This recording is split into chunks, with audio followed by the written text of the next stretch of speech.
మాకు ఈరోజు మా దగ్గరికి వచ్చి మద్దతు ఇస్తూ ఉన్నారు.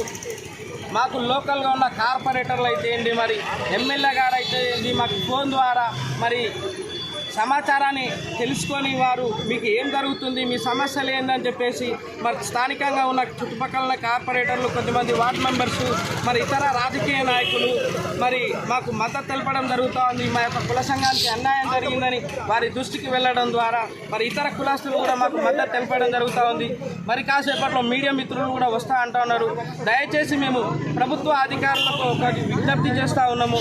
మా యొక్క కుల వృత్తి పైన దండయాత్ర జరుగుతూ ఉంది. మా యొక్క కుల వృత్తిని కాపాడండి. మా యొక్క కుల వృత్తి మాకే దక్కే విధంగా చూడండి. సమాజంలో మా యొక్క కుల వృత్తిని మేము చేసుకునే విధంగా గుర్తించండి.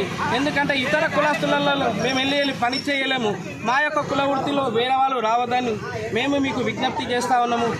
Thank you. ప్రతి ఒక్క పొలిటికల్ లీడర్స్ ప్రతి ఒక్కరికి మాకు ఫోన్ల ద్వారా మా సమాచారాన్ని తెలుసుకొని మాకు మద్దతు ఇస్తూ ఉన్నారు. మీరు వస్తూ అంటున్నారు. Thank you sir. రండి. అందరూ కూడా స్థానికంగా కార్పొరేటర్లు అయితే ఏంది, మా చుట్టుపక్కల వార్డు మెంబర్స్ అయితే ఏంది, మరి ఇతర లోకల్ లీడర్స్ కూడా అందరికీ మాకు ఫోన్ చేసి మాకు మద్దతు ఇస్తున్నందుకు, మా దగ్గరకు వచ్చిపోతున్నందుకు థ్యాంక్ యూ. మీ అందరికీ కూడా ధన్యవాదాలు. మా యొక్క నాయి బ్రాహ్మణ సేవా సంఘం తరఫున జై నాయి, జై జై నాయి.